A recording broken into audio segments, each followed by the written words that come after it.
जय हिंद। कैसे हैं आप सभी? मैं आशा करता हूँ कि आप सभी लोग स्वस्थ होंगे और आप सभी का पढ़ाई बहुत अच्छे से चल रही होगी। तो चलिए, आज हम शुरुआत करते हैं और आज आपका पहला क्लास होने जा रहा है। आज से आप लोग का क्लास स्टार्ट हो गया है। कल से समय से रहिएगा, क्योंकि आज थोड़ा-सा एडजस्ट करने में और कुछ टेक्निकल इश्यू था, उसको सही करने में समय लग गया, तो कोई दिक्कत नहीं। अ, अभी हम स्टार्ट करने वाले हैं रेशियो एंड प्रोपोर्शन, यानी अनुपात और समानुपात। क्योंकि अनुपात के बिना आप क्या कर सकते हैं, लगभग चैप्टर आप नहीं बना पाएंगे, ठीक है। तो सबसे पहले हम क्या करेंगे कि बेसिक पढ़ाएंगे, ठीक है। बेसिक पढ़ाने के बाद चाहे जो भी क्लास हम करवाएंगे, उसका बोर्ड पीडीएफ आपको उस क्लास के जस्ट बगल में देखने को मिलेगा।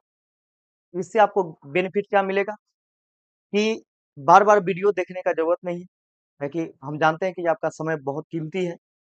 तो बार-बार वीडियो देखने का ज़रूरत नहीं पड़ेगा, एक बार अच्छे से वीडियो देख लीजिएगा और बाकी बात क्या है कि बगल में आपको पीडीएफ के तौर पे मिलेगा, वो भी बोर्ड पीडीएफ, तो लिखा हुआ, कभी भी देखिएगा रिवीजन के तौर पे, तो आपको समझ में आएगा, ठीक है? तो चलिए, शुरुआत करते हैं और रेशियो एंड प्रोपोर्शन के साथ-साथ इसमें हम हल्का-फुल्का यानी परसेंटेज का भी बात करेंगे, क्योंकि अनुपात और परसेंटेज दोनों मिला कर के आप देखिएगा कि लगभग चैप्टर आपका कंप्लीट हो जाता है, यानी लगभग आपका अरिथमेटिक का कंप्लीट हो जाता है। तो चलिए हम लोग शुरुआत करते हैं और इस क्लास को अच्छे से देखिएगा, फिर हम लोग इसमें क्वेश्चन करेंगे। और हाँ, आपको हम बताना चाहते हैं कि क्वेश्चन हर तरह का करवाया जाएगा। इसके बाद इसमें हम किस तरीके से आपको कंप्लीट करवाएँगे, तो पहले मान के चलिए कि ये बेसिक पढ़ाएँगे, जो भी चैप्टर हम स्टार्ट करने वाले हैं, उसका बेसिक पढ़ाएँगे। बेसिक के बाद वो चैप्टर स्टार्ट करेंगे और ज़्यादा क्वेश्चन नहीं रहेगा, इतना ही रहेगा जितना कि आप पढ़ करके आराम से क्वेश्चन को कर पाएँगे, ठीक है? तो बिहार से रिलेटेड जो भी एग्ज़ाम होता है, उसका क्वेश्चन समझिए कि घूम-घाम करके वही सब रहता है, तो वो सब क्वेश्चन आपके सामने आएगा। जब चैप्टर वाइज़ कंप्लीट हो जाएगा, तो हम मिसलेनियस करवाएँगे, ठीक है? मिसलेनियस एग्ज़ाम के नज़दीक में आते-आते एग्ज़ाम नज़दीक, उस समय हम मिसलेनियस क्वेश्चन करवाना शुरू कर देंगे, है ना? जो मेंस आप पेपर देंगे, उस समय हम मिसलेनियस शुरू कर देंगे। उससे पहले हम पूरा चैप्टर आपका कंप्लीट कर देंगे, ठीक है? मैथ और रीजनिंग। कुमार डब्लू प्रणाम सर जी, खुश रहिए। चलिए, तो शुरुआत करते हैं और देखते हैं आज के इस क्लास को। जैसे देखिएगा,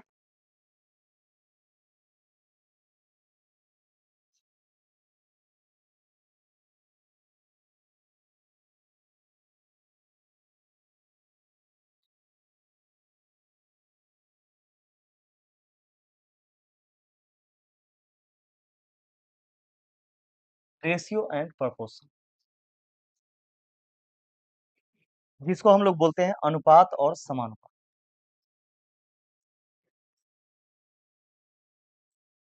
अनुपात एवं समानुपात।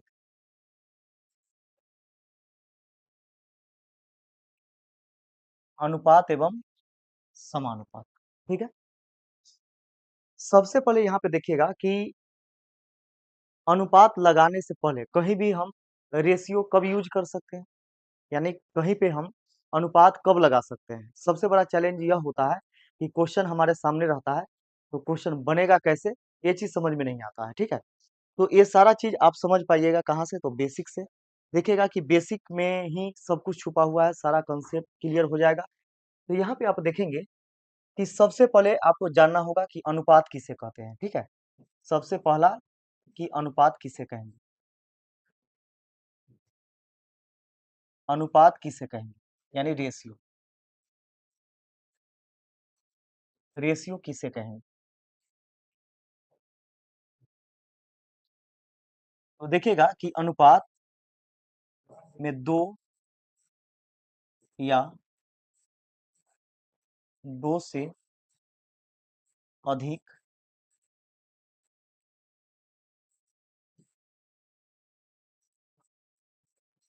ऐसी सजातीय राशि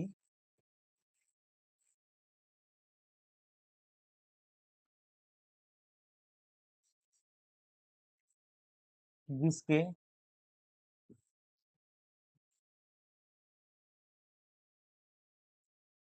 तुलनात्मक जिसके तुलनात्मक भिन्न को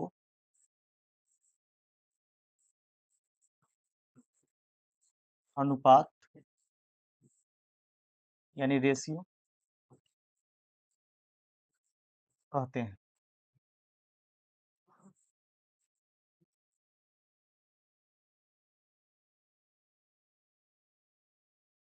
यहाँ पे समझिएगा कि दो या दो से अधिक ऐसी सजातीय राशि जिसके तुलनात्मक भिन्न को अनुपात कहते हैं। तो कम से कम दो राशि होना चाहिए और दो से अधिक भी रहेगा कोई दिक्कत नहीं, लेकिन कम से कम दो होना चाहिए। अब यहाँ पे देखिए सजातीय राशि क्या होता है, तो दो तीन एग्जाम्पल के तहत आप यहाँ पे समझ सकते हैं। पहला एग्जाम्पल, जैसे मान के चलिए कि 4 किलोग्राम और यहाँ पे 5 किलोग्राम, ठीक है। क्या दोनों के बीच में हम अनुपात ऐसे लगा सकते हैं? बिल्कुल लगा सकते हैं। कब लगा सकते हैं? तो कम से कम दो होना चाहिए और दोनों कैसी राशि होनी चाहिए? तो सजातीय राशि होनी चाहिए। सजातीय राशि का मतलब होता है सेम यूनिट वाला, यानी एक ही जात वाला, आप समझ सकते हैं। तो यहाँ पे देखिएगा कि ये दोनों का यूनिट क्या है? किलोग्राम। ये दोनों का यूनिट क्या है? किलोग्राम। तो दोनों का हम यहाँ पे कंपैरिजन कर सकते हैं, यानी तुलना कर सकते हैं, ठीक है। तो यही तुलनात्मक भिन्न को क्या कहते हैं? अनुपात कहते हैं। यह लिखना सही है, लेकिन यही चीज हम आपसे बोलें, ये 5 लीटर है और इसको हम 7 किलोमीटर। अब यहाँ पे देखिएगा, क्या दोनों सजातीय राशि है? नहीं है। यहाँ पे क्या है? यहाँ पे इसका यूनिट लीटर में है, जबकि इसका यूनिट क्या है? किलोमीटर में, ठीक है। तो यह लगाना बिल्कुल गलत हो जाएगा। यह लगाना बिल्कुल क्या हो जाएगा? तो यह गलत हो जाएगा, ठीक है। तो यहाँ पे यह आप सीख चुके हैं कि कम से कम दो राशि होनी चाहिए और दो से अधिक रहेगा कोई दिक्कत नहीं है, लेकिन कम से कम दो होना चाहिए। क्योंकि मान के चलिए कि ये आप अकेले हैं, ठीक है। अकेले किसी से तुलना कर सकते हैं।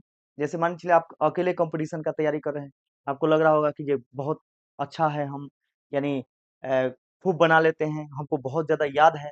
लेकिन जैसे ही आप कई सारे स्टूडेंट के बीच में आप जब एग्जाम देते हैं और एग्जाम देने के बाद अपना स्कोर देखते हैं, तो आपको लगता होगा क्या कि अल्लाह, पढ़ के तो खूब पढ़े हैं, लेकिन हम सबसे नीचे जा रहे हैं, यानी हमसे भी ऊपर बहुत सारे स्टूडेंट हैं। तो यही चीज होता है। जैसे यहाँ पे देखिएगा कि जब तक कि हम अकेले हैं, तब तक हम ये चीज नहीं कह सकते हैं कि हम क्या है, जब तक कि हम दूसरे से तुलना न करें। जैसे मान के चलिए कि मेरा भी नाम क्या है? मुकेश है ना? खाली अंबानी न लगल है, तो हम अपने आप को समझेंगे क्या? मेरे सामने अंबानी क्या है ना? क्योंकि मुकेश तो मेरा भी नाम है। लेकिन जैसे ही मान के चलिए अंबानी को बगल में खड़ा कर दिया जाए और उससे तुलना करवाया जाए, दूर दूर तक के हमारा पहचान से लेके सब कुछ नजर नहीं आएगा, है कि नहीं? तो यही चीज होता है यहाँ पे कि कम से कम दो व्यक्ति होना चाहिए तुलना करने के लिए, कि उसके हाइट के अनुसार, उसके वेट के अनुसार, उसके अ, वजन के अनुसार, यानी दो आदमी होना चाहिए। अब आदमी का तुलना हम क्या हाथी से करें? क्या कैसे कर पाइएगा? आदमी का हाथी से तुलना कैसे कर पाइए? बाघ का चींटी से कैसे कर पाइए? बाघ का तुलना बाघे से होगा, हाथी का तुलना हाथी से ही होगा। हम देखिए एक एक चीज आपको आराम से सिखलाएंगे। अभी भी मेंस का समय है। अभी आप लोग क्या कीजिए कि जीके जीएस पर ही फोकस कीजिए और मैथ को देखते रहिए। मैथ को देखते रहिए और देखने मात्र से ही आप लोग का तैयारी अच्छा खासा हो जाएगा। क्योंकि हम जानते हैं कि मैथ में क्या होता है कि मैथ और रीजनिंग में आप यानी वर्दी वाले स्टूडेंट थोड़ा-सा परेशान होते हैं। थोड़ा-सा लगता है क्या कि ये मैथ बहुत दिन छूटा हो गया, डर लग रहा है, डर के वजह से यानी कमज़ोर है, यानी नहीं सीख पा रहे हैं। तो ऐसा यहाँ पे कुछ भी नहीं होगा, हर एक चीज़ आप सीख पाइएगा। हम इसको इतना बेहतरीन तरीके से आपको इसलिए सिखला रहे हैं कि जब आप एग्ज़ाम में जाएँगे, है ना? एग्ज़ाम में जाने से पहले तो तैयारी कीजिएगा। तो तैयारी कीजिएगा तो सोचिए कि ये रेशियो और परसेंटेज 2 ऐसा चैप्टर है कि दोनों पर पूरा मैथ टिका हुआ है। है ना, पूरा मैथ टिका हुआ है। तो सबसे पहले हम रेशियो आपको सिखला रहे हैं, इसी में हम परसेंटेज का भी बात करेंगे, ठीक है। तो चलिए यहाँ पे देखिए, तो यहाँ पे आप जान चुके हैं कि कम से कम दो राशि होनी चाहिए तुलना करने के लिए। तो भी यहाँ पे देखिए, ये हमारा संभव है, ये वाला संभव है, ये संभव नहीं है, ठीक है। जब संभव है तो यहाँ पे बोले हैं कि दो या दो से अधिक ऐसी सजातीय राशि जिसके तुलनात्मक भिन्न को अनुपात कहते हैं। अब देखिएगा तुलनात्मक भिन्न, अब कहिएगा सर भिन्न तो बटा में होता है, यानी अंश बटा हर के रूप में रहता है, यानी पी बटा क्यू के रूप में रहता है, उसे हम भिन्न कहते हैं। बिल्कुल। तो यहाँ पे अनुपात को आप भिन्न में यानी बटा में भी लिख सकते हैं, यानी 4 kg बटा में 5 kg। आई बात समझ में? तो यहाँ पे ये भी कह सकते हैं कि अंश में जो यूनिट है वही हर में होना चाहिए ऑलवेज, ठीक। यह भिन्न में आ गया। अब एक बात बताइए कि इसी को ना आप लिख सकते हैं कि बटा मतलब क्या होता है, भाग होता है, तो इसको आप डिवाइड में भी लिख सकते हैं, 4 kg डिवाइडेड बाई 5 kg। यानी अनुपात को आप तीन तरीके से ऐसे लिख सकते हैं। क्लियर हो गया? तो यहाँ से आप जान चुके हैं कि दो या दो से अधिक ऐसी सजातीय राशि जिसकी तुलनात्मक भिन्न को क्या कहते हैं, तो अनुपात कहते हैं। चलिए अगला देखिए,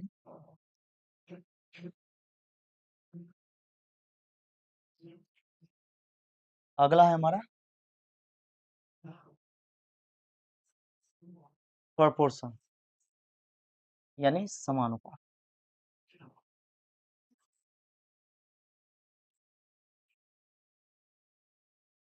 समानुपात, देखिए आज तक मैथ नहीं सीखने का सबसे बड़ा कारण क्या है कि आप लोग सिर्फ और सिर्फ क्वेश्चन बनाने पर ज्यादा फोकस करते हैं, यानी ज्यादा जोर देते हैं, ठीक है। बेसिक चीज नहीं जान पाते, जिसके वजह से क्या होता है, आप पढ़ते होंगे भूल जाते होंगे, या फिर डर लगता होगा, ठीक है। तो डरने की जरूरत नहीं है, बस यहाँ पे ध्यान देना है, और हर एक चीज आपका समझिएगा कि ये कंप्लीट हो जाएगा। और बिहार दरोगा में आपका 25 क्वेश्चन मेंस में मैथ रीजनिंग पूछा जाता है, 25 में से 25 बनेगा, एक भी इधर उधर नहीं हो सकता है। बस थोड़ा सा आप इसको भी लेकर के अभी से ही चलिए, और फिर मेंस नजदीक आएगा, इसके बाद तो रगड़ दिया जाएगा, ठीक है। तो घबराने की जरूरत नहीं है। और यह आप मात्र 99 रुपया में कोर्स परचेज करके आए हैं, तो पैसा देखना नहीं है। क्लास जो है एकदम बेहतरीन तरीके से आप लोग का यहाँ पे होगा, ठीक है। तो देखिए समानुपात यानी प्रोपोर्शन।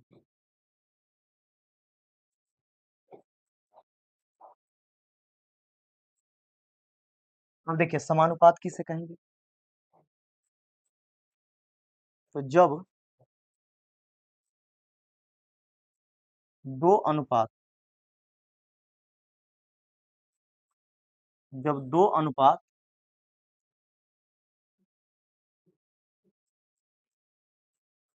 आपस में बराबर हो, तो उस बराबर के चिन्ह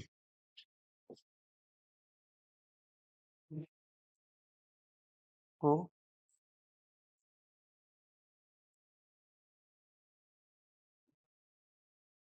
समानुपात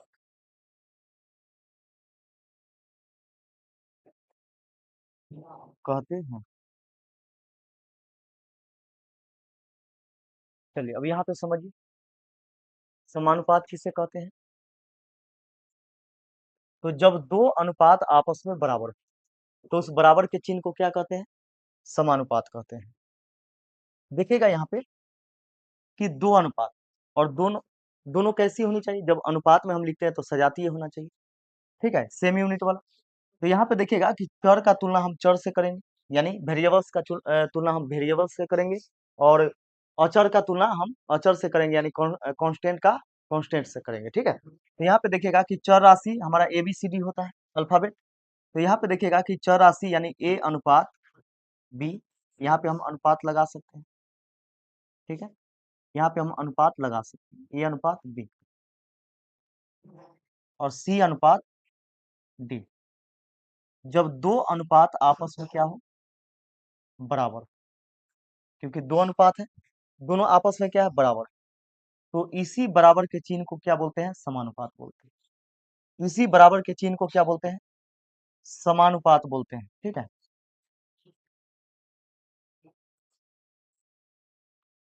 समानुपात बोलते हैं।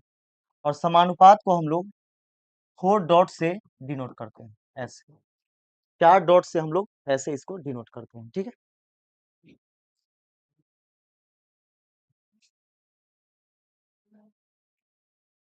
क्लियर है? चलिए,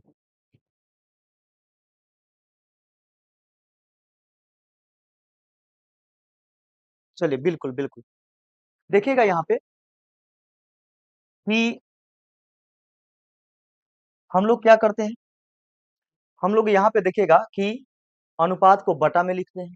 ठीक है, क्या इसको हम बटा में लिख सकते हैं? सबसे पहले यहाँ पे देखिए कि ए अनुपात बी बराबर क्या होगा? ए बटा बी बराबर में सी अनुपात डी बराबर क्या होगा? सी बटा डी होगा, सी बटा डी होगा। अब हमें यह बताइए कि जब दो भिन्न आपस में बराबर रहता है तो कैंचिया गुना करते हैं, यानी क्रॉस मल्टीप्लीकेशन करते हैं। क्रॉस गुना करेंगे तो यह हमारा आ जाएगा, ए में डी से गुना करेंगे तो ए डी बराबर बी में सी से गुना करेंगे बी सी। ये हमारा निकल करके आ गया। ठीक है, तो इतना करना पड़ा। लेकिन कंपटीशन में आपको सॉल्व करने के लिए क्वेश्चन ऐसे बनाना होता है, जैसे ए अनुपात बी है और बराबर के लिए समानुपात सी अनुपात डी, ऐसे क्वेश्चन भी रहता है। ठीक है, ऐसा क्वेश्चन भी पूछा जाता है। तो आपको क्या करना है? इनर इनर गुना करना है, आउटर आउटर गुना करना है, यानी बाहर का गुना बाहर से, अंदर का गुना अंदर से, और दोनों को बराबर कर देना है। तो देखिए ए में डी से गुना कीजिएगा, ए डी बराबर बी में सी से गुना करेंगे बी सी। देखिए उतना लिखने का जरूरत नहीं पड़ा, और यहाँ पे सीधा हम लोग यहाँ पे आ गए। आई बात समझ में? तो समानुपात का प्रयोग हम लोग इस तरह से करते हैं। अब आगे देखिए, बिल्कुल बिल्कुल, चलिए बहुत अच्छा। चलिए देखिएगा यहाँ पे कि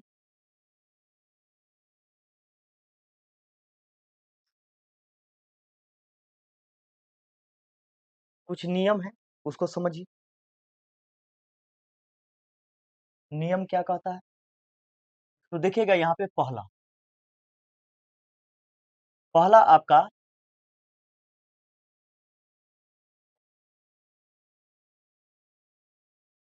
डुप्लीकेट रेशियो,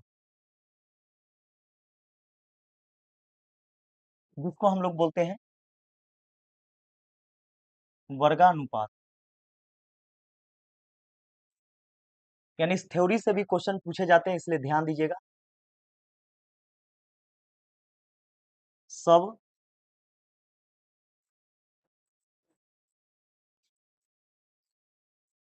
सब डुप्लीकेट रेशियो,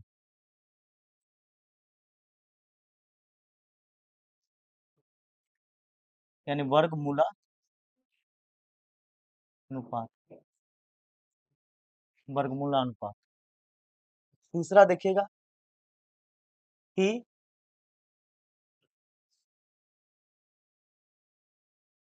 ट्रिप्लीकेट रेशियो, इसको हम लोग बोलते हैं घनानुपात।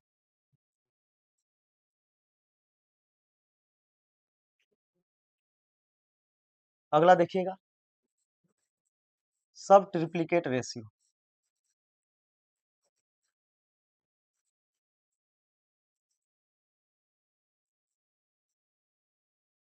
सब ट्रिप्लीकेट रेशियो, जिसको हम लोग बोलते हैं घनमूलानुपात।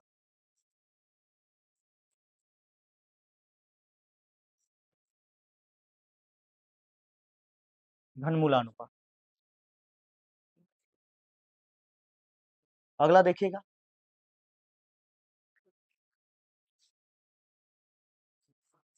थर्ड प्रोपोर्शनल,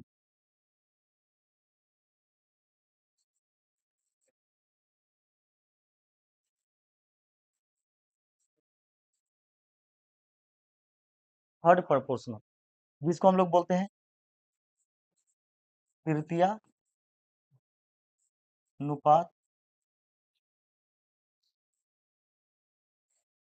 या तीसरा अनुपात, तृतीया को ही तीसरा बोलते हैं, तीसरा अनुपात।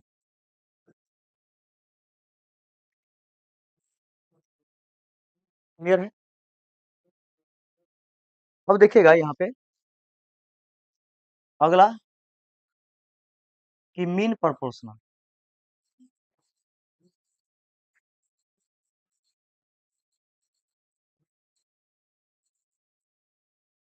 मीन प्रोपोर्शनल यानी मध्य अनुपात।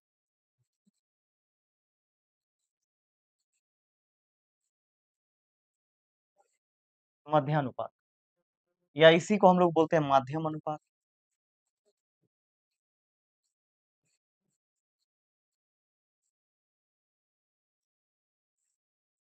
माध्यम अनुपात, ठीक है। अगला देखिएगा फोर्थ प्रोपोर्शनल।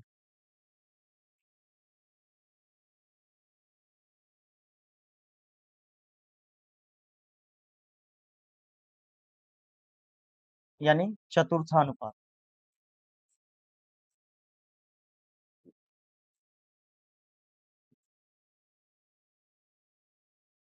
या चौथा अनुपात।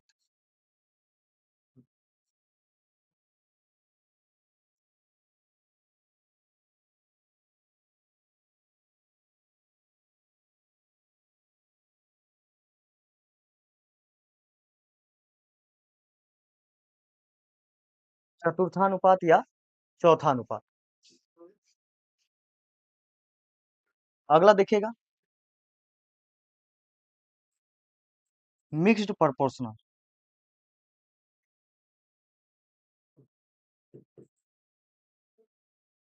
इसको हम लोग बोलते हैं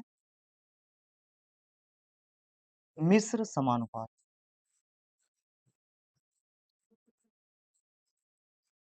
मिश्र समानुपात, ठीक है। नौमा है आपका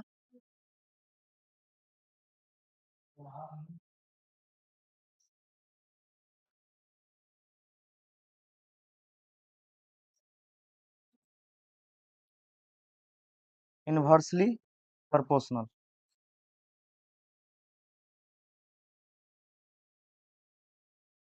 इनवर्सली प्रोपोर्शनल जिसको हम लोग बोलते हैं व्युत्क्रमानुपात।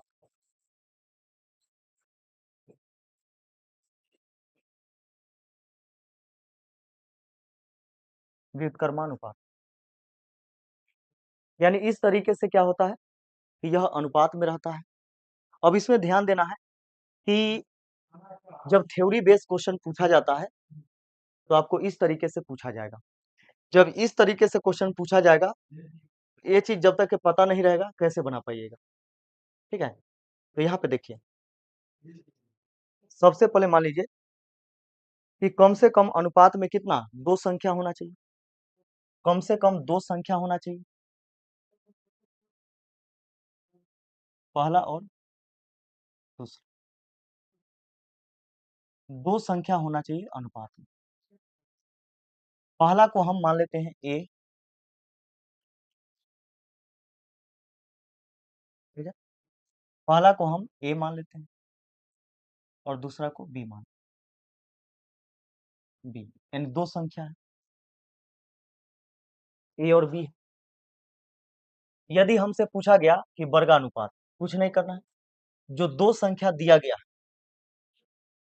उसका वर्ग कर देना यानी स्क्वायर, और यहाँ पे अनुपात लगा देना, यही आपका वर्गानुपात हुआ, ठीक है। यानी दो संख्या दिया गया है उसको क्या करना है, वर्ग करना है यानी स्क्वायर कर देना है, और स्क्वायर करके दशमलव यानी अनुपात लगा देना, ठीक है। यह हो गया आपका डुप्लीकेट रेशियो यानी वर्गानुपात। इसका देखिएगा कि सब डुप्लीकेट रेशियो यानी वर्गमूलानुपात। तो वर्गमूलानुपात कैसे निकलेगा, तो जो संख्या दिया गया है उसका वर्गमूल कर लेना है, ठीक है। जो संख्या दिया गया है उसका वर्गमूल कर लेना है। तो माने चलिए पहला संख्या ए है और किसी भी संख्या को वर्गमूल करने के लिए उस पर रूट चढ़ाते हैं, ठीक है। तो ये हो गया रूट अंडर ए रूट अंडर बी, और इसका हम ऐसे वर्गमूल करते हैं। ठीक है, ऐसे वर्गमूल कर देंगे। इसका देखिएगा अगला, ट्रिप्लिकेट रेशियो यानी घनानुपात। घनानुपात कैसे निकालते हैं? तो घन कर देना है, घन यानी क्यूब कर देना है। तो जो संख्या दिया गया है उसका हम क्यूब करेंगे और अनुपात लगा देंगे, यही आपका क्या हो गया?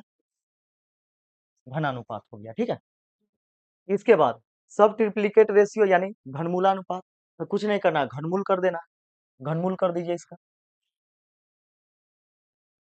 ए का घनमूल अनुपात बी का घनमूल। ठीक है, बस ये हो गया आपका घनमूलानुपात। इसका देखिएगा कि थर्ड प्रोपोर्शनल यानी तृतीय अनुपात यानी तीसरा अनुपात क्या होता है? तो कुछ नहीं करना है, दूसरी संख्या के स्क्वायर में पहली संख्या से भाग दे देना। दूसरा संख्या के स्क्वायर में यानी दूसरा संख्या के वर्ग करके और पहली संख्या से भाग दे देना है। तो यह आ गया आपका तृतीय अनुपात यानी तीसरा अनुपात। इसका देखिएगा कि मीन प्रोपोर्शनल यानी मध्यानुपात क्या होगा? तो कुछ नहीं करना है, जो संख्या दिया गया है दोनों दोनों को गुना कीजिए और इस पर रूट लगा दीजिए। ठीक है, तो यह हो गया आपका मध्यानुपात हो गया। ठीक है, इसका फोर्थ प्रोपोर्शनल क्या होता है? चतुर्थानुपात। तो अभी जस्ट आप देखे हैं कि चतुर्थानुपात क्या होता है। तो ए अनुपात बी समानुपात सी अनुपात, यहाँ पे देखिएगा कि चौथा आपसे पूछेगा, यहाँ पे व्हाट के स्थान पर क्या होगा ये चीज पूछेगा और यही निकालना होता है। तो हम लोग इनर इनर गुना और आउटर आउटर गुना करके इसका वैल्यू हम निकाल सकते हैं। यानी तीन चीज आपको दिया हुआ रहेगा, चौथा आपसे पूछेगा, यानी इसमें से कोई भी तीन को पता रहेगा और चौथा कोई पता नहीं रहेगा। ठीक है, तो यहाँ से आप क्या कर सकते हैं, चीजों को निकाल सकते हैं। इसका देखिएगा कि मिक्स्ड प्रोपोर्शनल यानी मिश्र समानुपात क्या होता है। तो मिश्र समानुपात समझने के लिए यहाँ पे देखिएगा कि देखिए मिश्र समानुपात क्या होता है। इसमें आपको कई सारा अनुपात दे देगा, जैसे मान के चलिए ए अनुपात बी दे दिया, सी अनुपात डी दे दिया, ई अनुपात एफ दे दिया, जी अनुपात एच दे दिया। इस प्रकार से अनुपात दे देगा आपको। ठीक है, अब यहाँ पे देखिएगा कि मिश्र समानुपात निकालने का तरीका क्या है, मिक्स्ड प्रोपोर्शन निकालने का तरीका क्या है। तो कुछ नहीं, बस यहाँ पे आपको क्या करना है, इन सभी में के पहला वाला को एक साथ गुना करना है। यानी ए गुना सी गुना ई गुना जी, सब में के पहला वाला को एक साथ गुना करना है और सभी में के दूसरा वाला को एक साथ गुना करना है। यानी बी गुना डी गुना ई सॉरी एफ गुना एच, और यहाँ पे अनुपात लगाते हैं।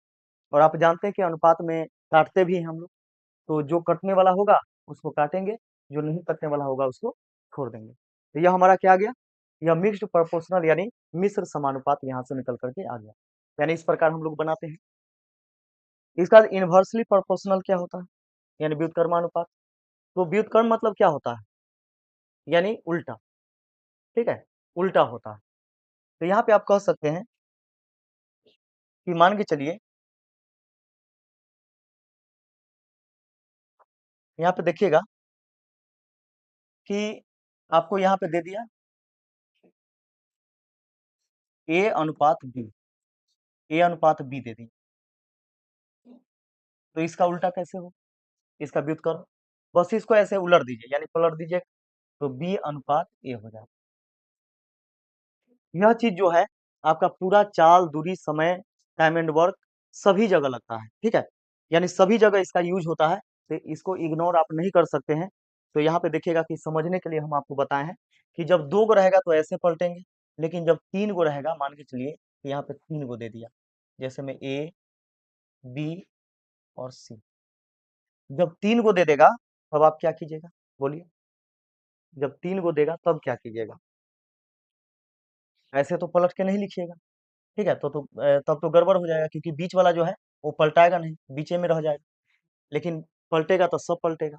तो यहाँ पे देखिएगा कि एक ट्रिक बताएंगे तीन गो को पलटने के लिए, इससे पहले यहाँ पे समझिए। जैसे व्युत्क्रम में मतलब क्या होता है, उल्टा उल्टा होता है। तो एक बात बताइए कि यहाँ पे ए जो है इसको हम उल्टेंगे तो ए बटा वन के रूप में है, बटा में कुछ नहीं तो एक रहता है, तो इसको उलटिएगा तो यह एक बटा ए हो जाएगा, अनुपात यह हो जाएगा एक बटा बी, और ये हो जाएगा एक बटा सी। अब देखिए यहाँ पे सभी का एलसीएम क्या होगा, सभी का एलसीएम लेंगे यानी ए बी सी का एलसीएम लेंगे तो A B C A B C A B C, ठीक है। अब देखिए ए से हम भाग देंगे तो बीसी बार में, बीसी से एक में गुना करेंगे तो बीसी आएगा, बी से भाग देंगे बी से बी कट जाएगा, एसी बार में एसी से एक में गुना करेंगे एसी होगा, और सी से भाग देंगे तो सी कट जाएगा, ए बी बार में ए बी से गुना करेंगे ए बी हो जाएगा। यहाँ पे हम अनुपात लगाएंगे, ठीक है। जब अनुपात लगाइएगा तो यहाँ से देखिएगा अनुपात में कटता है तो बीसी से बीसी कैंसिल हो गया, सब हमारा बच गया, यानी एबीसी से एबीसी सब कैंसिल हो गया, बीसी अनुपात एसी अनुपात एबी, यहाँ से ये चीज निकल करके आ गई। अब देखिए यही चीज हम ट्रिक के माध्यम से बनाते हैं, तो कैसे बनाते हैं, यानी इतना करना नहीं, ट्रिक के माध्यम से कैसे इसको पलटेंगे, तो जिसका निकालना है उसको ढक लेना है, जिसका निकालना है उसको ढक लेना है, और जो दिख रहा है दोनों दोनों को गुना करके जो ढके हैं उसके लिए लिखना है, ठीक है। तो यहाँ पे देखिएगा कि इसको ढक लेना है, बी गुना C B C, B C लिखेंगे ए के जगह, बी सी हो गया अनुपात, बी का वैल्यू निकालना है, बी को ढकेंगे, ए सी दिखाई दे रहा है, ए गुना सी ए सी यानी ए सी होगा, ठीक है। सी का वैल्यू हमें निकालना है तो सी को ढकेंगे और इसको गुना करेंगे बी ए यानी ए बी हो जाएगा। देखिए इतना ही आया कि नहीं, तो यहाँ से क्या करते हैं कि कॉन्सेप्ट से ही हम कुछ भी ट्रिक बना सकते हैं, है ना। तो यहाँ पे देखिएगा कि इतना नहीं करना पड़ा इसको, डायरेक्ट हम लोग ऐसे यहाँ पे आ गए, ठीक है। तो यहाँ पे जब चाल दूरी समय पढ़िएगा, चाल दूरी समय इसका यूज कहाँ होता है, तो इसका यूज होता है आपको कई सारे जगहों पर, जिसमें आपका है मेन मेन, वो हम लिख देते हैं, इसका प्रयोग कहाँ कहाँ हम करते हैं, देखिए पहला चाल दूरी एवं समय, यह चैप्टर है चाल दूरी एवं समय। दूसरा रेलगाड़ी के प्रश्न में। तीसरा नाव एवं धारा। चौथा कार्य एवं समय, टाइम एंड वर्क। और पांचवा नल एवं टंकी, नल एवं टंकी, नल एवं टंकी। और अनुपात समानुपात में तो प्रयोग होता ही है, ठीक है, अनुपात एवं समानुपात में प्रयोग तो होता ही है।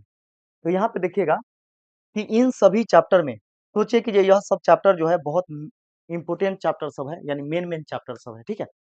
तो यहाँ पे आप देखिएगा, फिर आप कह सकते हैं कि परसेंटेज में भी इसका यूज करेंगे या लाभ हानि में, कैसे यूज करते हैं, तो मान के चलिए कि पहले दिखाते हैं कि ये इसमें यूज कैसे करते हैं। तो यहाँ पे देखिए, जैसे मान के चलिए कि ये चाल चाल दिया गया है 3 किलोमीटर और 4 किलोमीटर के अनुपात में, ठीक है। तो इसका दूरी क्या रहेगा, दूरी यही रह जाएगी, यानी 3:4, इसमें बदलाव नहीं होता है, ठीक है। लेकिन यही समय का बात बोला जाए, समय का, तो यह पलट जाएगा, यानी 4:3 हो जाएगा, यानी दूरी वही रहता है। तो दूरी मान के चलिए चाल बढ़ाइए चाहे घटाइए, समय ज्यादा लगे या कम लगे, लेकिन दूरी तो वही रहेगा। तो इसलिए दूरी चेंज नहीं होता है, यानी आप कह सकते हैं समय का अनुपात रहेगा वो दूरी रहेगा, या चाल यानी चाल के अनुपात जो रहता है वह दूरी रहता है, सीधी सी बात। लेकिन यहाँ पे देखिएगा कि चाल और समय का अनुपात जो है वह दोनों आपस में क्या होता है, रेसिप्रोकल होता है, अर्थात दोनों इन्वर्सली प्रोपोर्शनल होता है। ठीक है, यानी व्युत्क्रमानुपात होता है, यानी चाल के उल्टा समय का अनुपात, समय के उल्टा चाल का अनुपात। यही चीज हम लोग यहाँ पे करते हैं। ठीक है, ऐसा क्यों करते हैं, तो सोच के देखिए कि स्पीड कम रहेगा तो समय ज्यादा लगेगा। देखिए स्पीड कम है तो समय ज्यादा लग रहा है, और स्पीड ज्यादा है तो समय कम लग रहा है। ठीक है, यानी चाल कम, चाल कम तो समय ज्यादा, समय ज्यादा, और चाल ज्यादा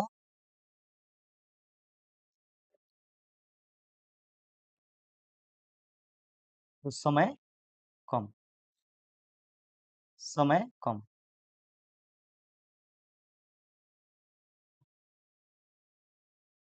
ये ऐसे भी आप लोग जानते हैं कि जब हम मान के चलिए कि कहीं जाना है और ज्यादा स्पीड से जाएंगे तो कम समय में पहुंच जाएंगे, और अगर स्पीड कम होगा तो समय ज्यादा लगेगा। ये कोई कहने वाला बात तो है नहीं। तो यही चीज हम क्या करते हैं कि प्रयोग करते हैं, और इस तरीके से प्रयोग करते हैं हम लोग। ठीक है, उसी प्रकार मान के चलिए कि ये किसी भी सामान का दाम बढ़ जाता है। ठीक है, यानी किसी भी वस्तु का दाम बढ़ जाता है, जैसे मान के चलिए तो हम लोग क्रय मूल्य विक्रय मूल्य वाला में भी, यानी लाभ हानि चैप्टर में भी यूज कर सकते हैं। यानी बहुत सारे जगह पर इसका यूज होता है। जैसे हम आपको यूज बताते हैं, देखिए इसका यूज हम आपको बताते हैं। देखिए लाभ और हानि, यानी इसके बाद क्या, छठा नंबर, लाभ और हानि। इसी में खरीद बिक्री का बात होता है, खरीद बिक्री का बात इसी में होता है, तो इसमें आपका यूज होता है इसका अच्छा खासा। ये देखिए जैसे मान के चलिए कि किसी भी वस्तु का दाम, दाम या कीमत या मूल्य, ठीक है, पहले और अब, पहले और अब। देखिए पहले मान के चलिए कि 5 रुपए कोई भी सामान मिलता था, 5 रुपए, और अब हो गया 7 रुपया बढ़कर, बढ़ गया। ठीक है, तो दाम बढ़ेगा तो वस्तु की मात्रा,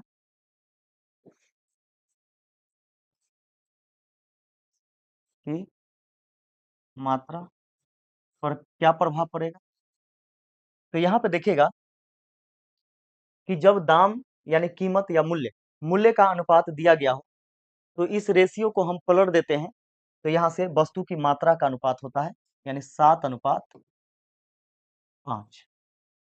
7:5। तो यह हमारा क्या होता है, इन्वर्सली प्रोपोर्शनल होता है। ऐसा क्यों, ऐसा इसलिए क्योंकि मान के चलिए कि सामान का दाम कम रहेगा तो वस्तु ज्यादा मिले, यानी मात्रा ज्यादा मिले। ठीक है, और सामान के दाम बढ़ जाएगा तो उतना ही पैसा में वस्तु की मात्रा कम मिलेगा। बोलिए, तो यहाँ पे देखिएगा कि दाम कम तो वस्तु का मात्रा ज्यादा, यानी मात्रा ज्यादा, दाम ज्यादा, दाम ज्यादा तो वस्तु की मात्रा कम।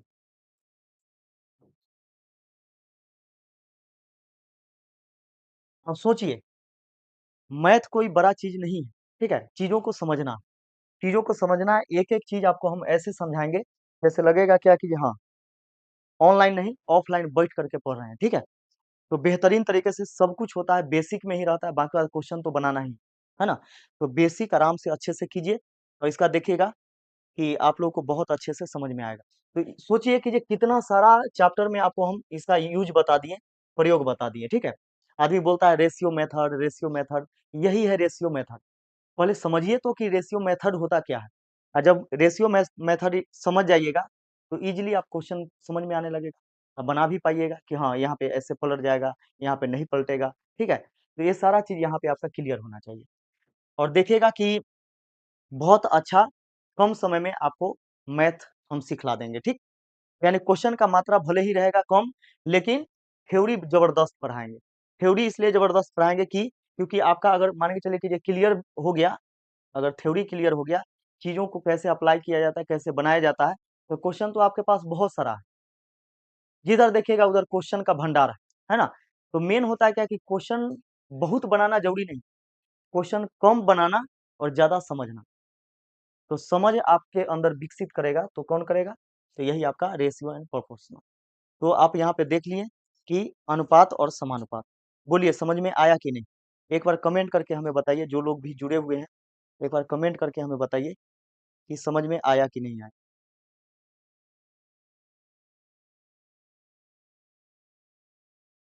आप लोग का 99 रुपया ऐसे ही हम बेकार नहीं जाने देंगे, है ना। इतना पढ़ाएंगे बस पढ़ने वाला चाहिए। ठीक है,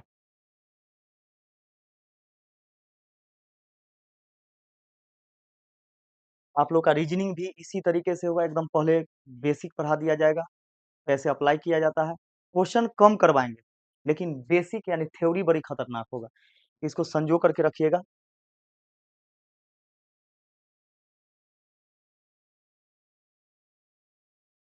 बोलिए कुमार डब्लू, क्लियर हो रहा है ना।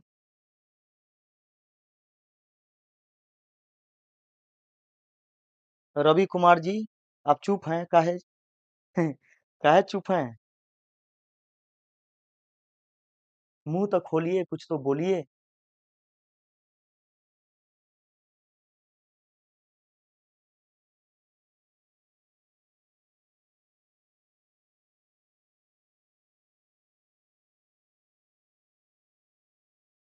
अच्छा, इसका जो बेसिक है, इसका बेसिक यानी कहने का मतलब जैसे ए है, इसका पीडीएफ भी हम डाल देंगे, और वीडियो के जस्ट बगल में आपको पीडीएफ देखने को मिलेगा। ठीक है, पीडीएफ जस्ट बगल में आपको देखने को मिल जाएगा, तो घबराने की बिल्कुल जरूरत नहीं। बस आप लोगों को समझ में आ रहा है नहीं आ रहा है, ये सारा चीज आपको आप बताइएगा।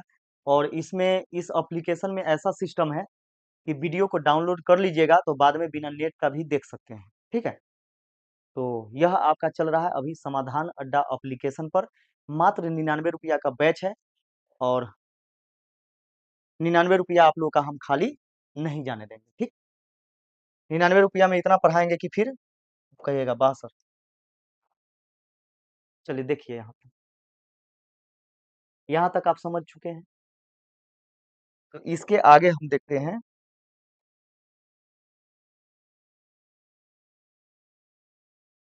थोड़ा सा परसेंटेज के बारे में, क्योंकि रेशियो और परसेंटेज दोनों को एलिमिनेट करके यानी मिक्स करके हम लोग क्या करेंगे कि एक कंसेप्ट तैयार करेंगे, और कहाँ कहाँ कैसे कैसे यूज होता है वो सारा चीज हम आपको बता देंगे। ठीक है, चलिए देखिए।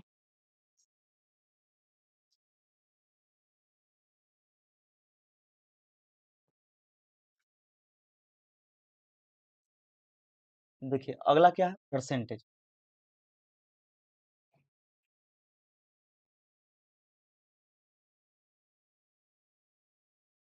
परसेंटेज, परसेंटेज को हम लोग हिंदी में क्या बोलते हैं, प्रतिशत।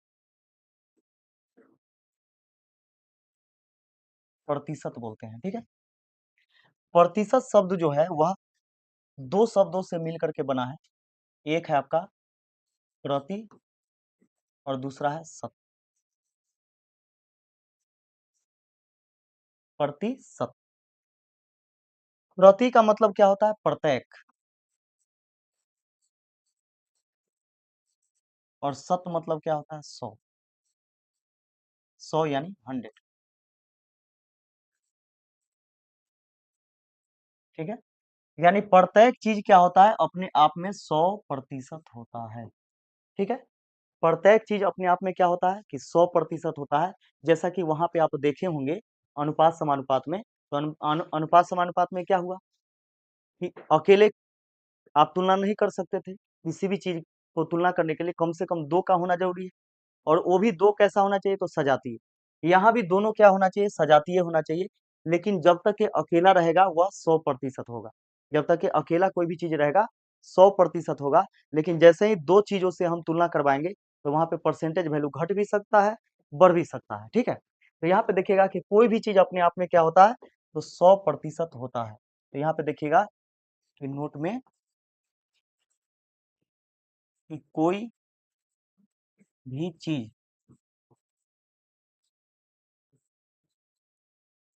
अपने आप के लिए, अपने आप के लिए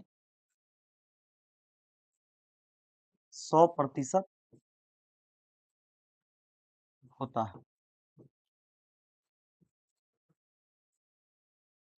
ठीक है, कोई भी चीज अपने आप के लिए क्या होता है, 100% होता है। देखिए, जैसे में यहाँ पे देखिए, ऐसे समझ में आएगा,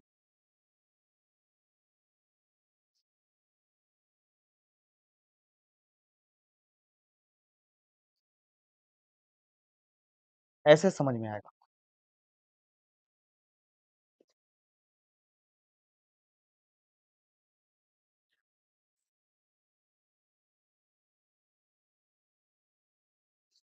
ये हो गया, इसको हम बराबर 4 भागों में बांट। अब जैसे देखिएगा कि यहाँ पे एक भाग रंगा हुआ है, हम इसको ऐसे कलर कर रहे हैं।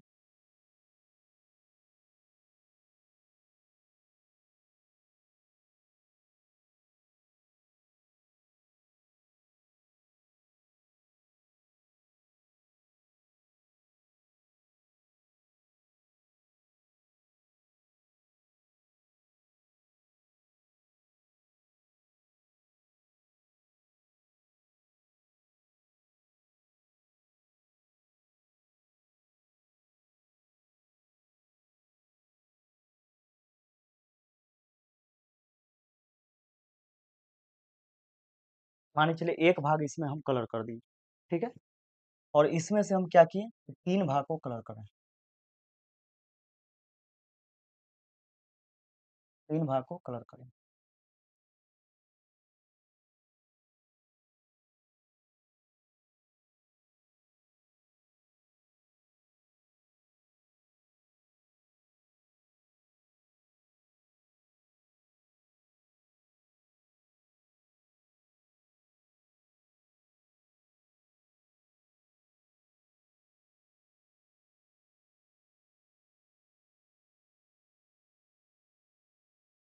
यहाँ पे दोनों चीज आपको समझ में आएगा, अनुपात और समानुपात और परसेंटेज का क्या रिलेशन है, ये समझ में आ जाएगा। ठीक है, इसलिए हम बोले हैं कि कोई भी चीज एलिमिनेट करके पढ़िएगा तो बहुत अच्छा से समझ में आएगा, और वो चीज हम आपको करके दिखाएंगे। ठीक है, देखिएगा, जैसे में मान के चलिए कि जब आप बचपन में पढ़ते थे, बचपन में पढ़ते थे, तो इस तरह का देखिएगा, या फिर बचपन में पढ़े हैं, सबको अपना बचपना याद नहीं रहता है अच्छी तरीके से। तो जब आप 3 या 4th क्लास में रहे होंगे तो उसका अनुमान आप लगा सकते हैं अभी जो 3 और 4th में जो बच्चा होगा उससे, क्योंकि बचपना सबका एक ही जैसा लगभग गुजरता है।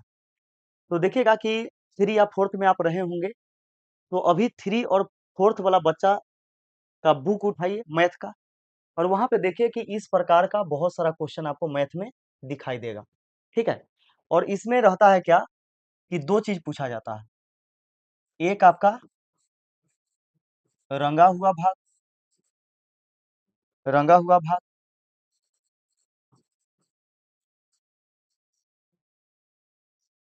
ठीक है, और दूसरा बिना रंगा हुआ भाग, बिना रंगा हुआ भाग। यहाँ पे दो कंडीशन है, एक है रंगा हुआ भाग और एक है बिना रंगा हुआ भाग। तो आप कैसे बनाते थे, तो देखते थे कि कितना पार्ट में यह बटा हुआ है, तो 1 2 3 4, 4 पार्ट में, तो 4 नीचे लिखते थे, और जितना रंगा हुआ है जो चीज पूछा गया है वो हम ऊपर लिखते थे। ठीक है, तो यहाँ पे देखिए एक भाग रंगा हुआ है, यानी 4 भाग में 1 भाग रंगा हुआ है। यह हो गया इतना भाग। ठीक है। बिना रंगा हुआ कितना है? तो बिना रंगा हुआ यह है, सबसे पहले इसको इस प्रकार लिख देते हैं।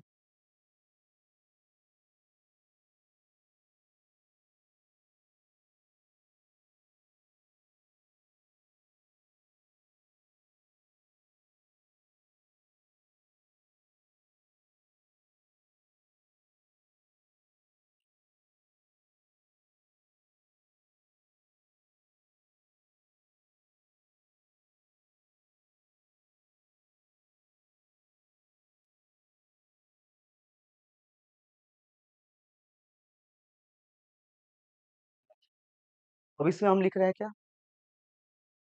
ये तो रंगा हुआ भाग हो गया। इसका बिना रंगा हुआ भाग। तो सोच के देखिए कि 4 भाग रंगा, यानी 4 भाग में से 1 भाग रंगा हुआ है, तो 3 भाग खाली है।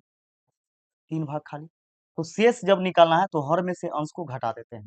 ठीक है, तो यह शेष निकलता है, यानी इतना भाग क्या है? बिना रंगा हुआ। ठीक।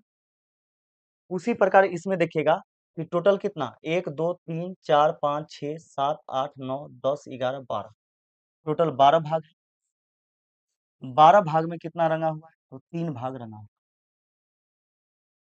है। इतना भाग रंगा हुआ। तो बिना रंगा हुआ भाग कितना है? तो बिना रंगा हुआ भाग आपका हो जाएगा, 12 में से 3 भाग रंगल है, तो 9 भाग बिना रंगा हुआ है। 12 में से इतना भाग। ठीक है। अब यहाँ पे ये चीज क्लियर हो गया।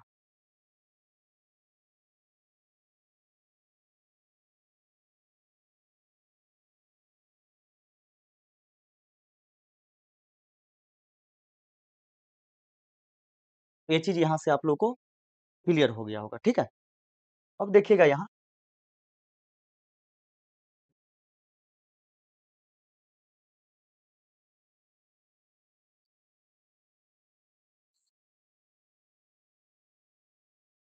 यहाँ पे देखिएगा कि हमें क्या करना है, भिन्न को प्रतिशत में बदलना है। ठीक है।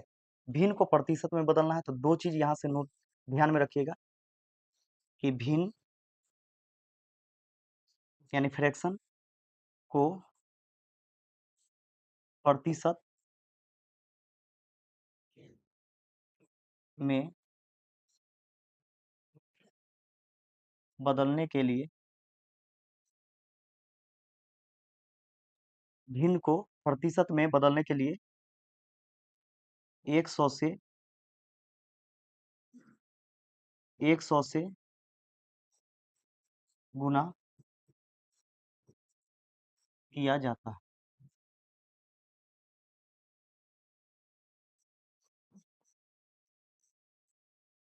ठीक है। दूसरा नंबर कि प्रतिशत को भिन्न में बदलने के लिए, प्रतिशत को भिन्न में बदलने के लिए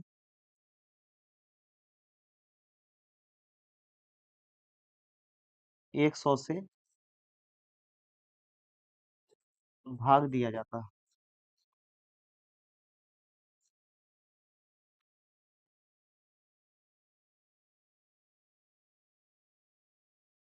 और ध्यान दीजिएगा कि ये जो होता है आपका, ये जो होता है हर वाला वैल्यू क्या होता है? मूल मान। मूल मान। मूल मान यानी ओरिजिनल वैल्यू।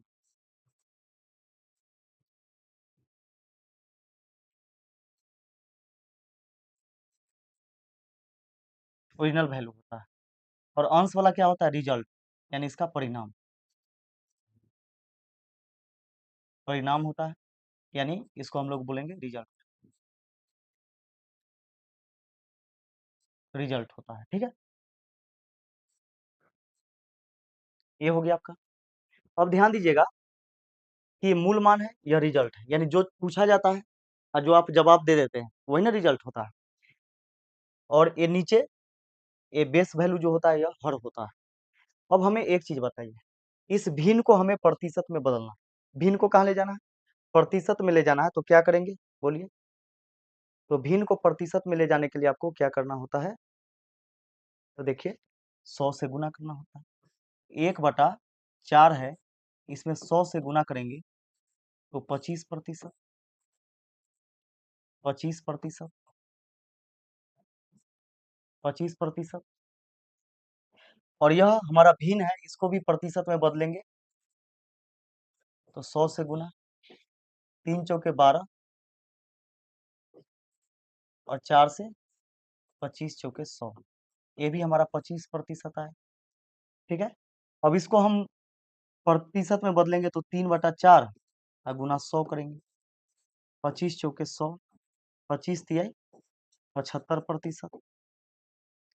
और यहाँ पे देखिएगा 9/12 है, तो 9/12 और गुना 100, तो 3 तिहाई 9, 3 चौके 12, 4 से 25 बार में 25 तिहाई, ये भी 75% आए।